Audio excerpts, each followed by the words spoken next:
Hello, नमस्कार. मी रेश्मा तुमचं सर्वांचं माझ्या यूट्यूब चॅनलमध्ये मनापासून स्वागत करते. सर्वांना श्री स्वामी समर्थ. हे टेरेसवरच्या जास्वंदीला बघा फुलं लागलेत. किती छान आलेत. एक दिवशी एखादंच लागतं आणि एक एक दिवशी असं 3-4 लागतात. आणि स्वतःच्या घरच्या झाडाचे फुलं जर असतील ना, तर त्याचा आपल्याला खूप आनंद होतो आणि ते देवाला व्हायला पण आपल्याला खूप छान वाटतं. कारण ते आपल्या घरचे असतात त्यामुळे. विकत्रीचे आणल्यावर त्याचं काही एवढं खास वाटत नाही, पण घरचे असल्यानंतर खूप छान वाटतं. आता इथं मी शेपूची भाजी बनवत आहे. त्याच्यासाठी लसूण ठेचून घेत आहे खलबत्त्यामध्ये. आणि ही भाजी स्वच्छ धुवून घ्यायची. त्याला माती बिती असते त्यामुळं मग ती भाजी 2 पाण्याने धुवून घेतली. नाहीतर मग खरखर करते खाताना. आणि असे पाण्यातून बाजूला काढून घ्यायची नितळून स्वच्छ धुवून.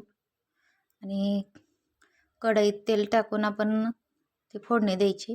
कढई गरम करायला ठेवलेली आहे. आता त्यामध्ये तेल टाकून तेल व्यवस्थित गरम झाल्यानंतर आपण त्यात जिरे मोहरी टाकणार आहोत. जिरे मोहरी व्यवस्थित तडतडू द्यायची.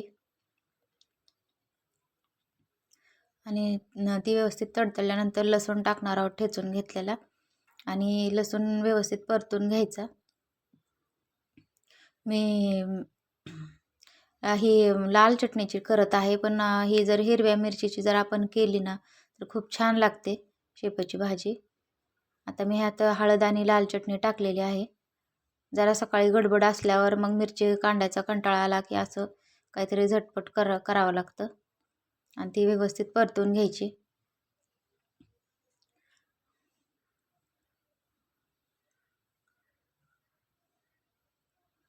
आणि नंतर आपण त्याला व्यवस्थित परतून घेतल्यानंतर मीठ टाकणार आहोत चवीनुसार. आपण अशी व्यवस्थित परतून घेतल्यावर आपल्याला अंदाज लागतो की कमी होते भाजी. आणि कमी झाल्यानंतरच मीठ टाकायचं म्हणजे खारट होत नाही. आणि नंतर शेंगदाण्याचं कूट टाकून असं व्यवस्थित हलवून घ्यायचं. आणि त्याला पाणी सुटतं मग ती शिजू द्यायची थोड्या वेळ. मी वरण शिजवून घेतलेलं आहे टमाट टाकून.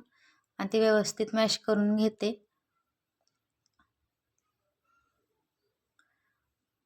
आणि व्यवस्थित मॅश केल्यानंतर आपल्याला वरण पण बनवायचं आहे. बायकांचं डेली रुटीन म्हणजे काय असतं, सकाळचा स्वयंपाक हेच असतं.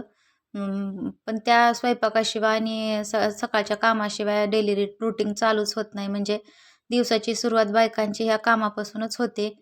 सकाळी सकाळी सगळं आपलं अंगण झाडून घेणं म्हणा, हे सगळे दुसरे कामं असतात ते करून घेणं आणि स्वयंपाक करणं हे बायकांच्या डेली रुटीनमध्येच येतं. आणि पातेलं ठेवून त्यात जिरी मोहरी टाकली तेलामध्ये.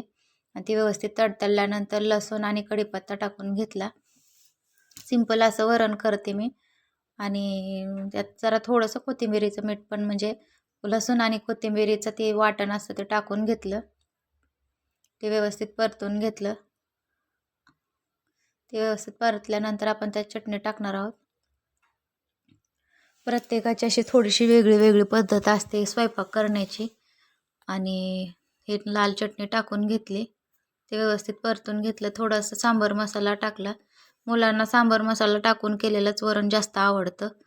असं सिंपल केल्यापेक्षा थोडंसं त्यात जर सांबार मसाला असेल तर आवडीनं खातात. आणि ते व्यवस्थित परतून झाल्यानंतर आपण त्यात डाळ टाकून घ्यायची. आणि नंतर आपल्याला पाहिजे तेवढं पाणी टाकून आपण त्यात मीठ टाकून घ्यायचं. व्यवस्थित उकळी येऊ द्यायची.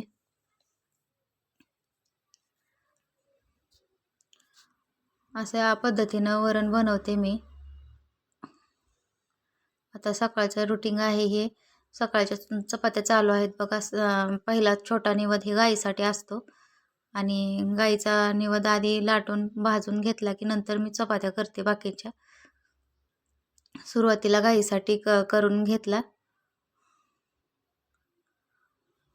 आणि नंतर चपात्या लाटून घेतल्या. मी अशा पद्धतीनं चपात्या लाटते. एक बाजू आधी पूर्ण बाजूनं बेलनं फिरून घ्यायचं म्हणजे व्यवस्थित फुगते चपाती. असं एकीकडून फुगते आणि एकीकडून चपटी होत नाही. आणि दोन्ही बाजूनं पलटून लाटून घ्यायची म्हणजे फिरून फिरून लाटलं की व्यवस्थित होते चपाती आणि फुगते पण व्यवस्थित.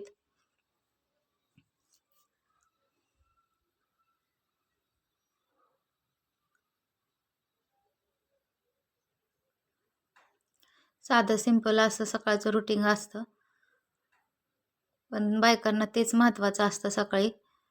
आणि नंतर मी स्वयंपाक करून घेतला पूर्ण. आणि हे 8 दिवस साठवून ठेवलेली साय होती. ही 8 दिवस साठलेली साय होती आणि दूध जरा पातळ येत आहे, त्यामुळं साय जास्त निघत नाही.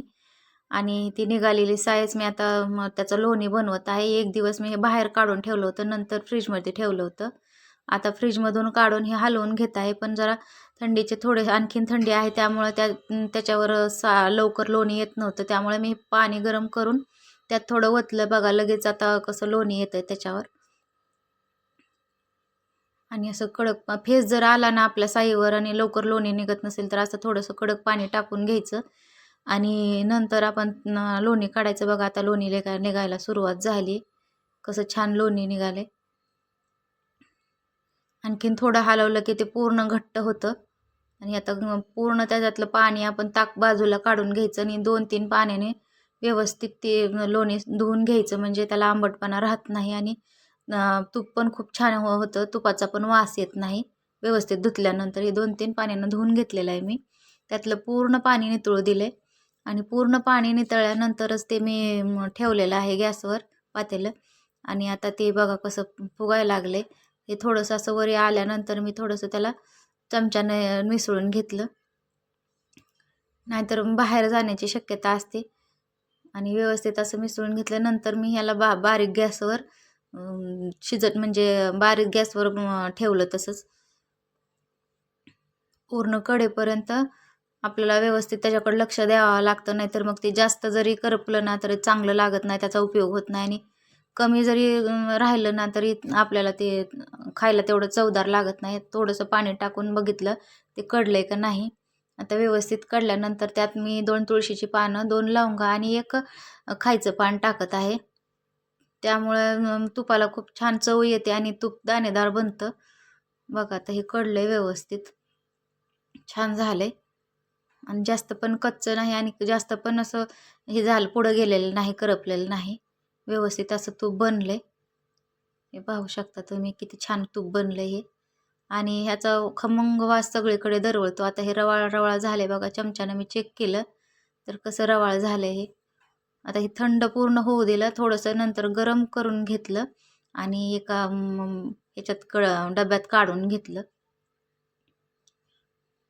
असं गाळणीनं गाळून घ्यायचं, म्हणजे खालची ती हे येत नाही, खरवड येत नाही त्याच्यामध्ये. आणि तूप पण स्वच्छ राहतं आणि छान खायला पण छान लागतं.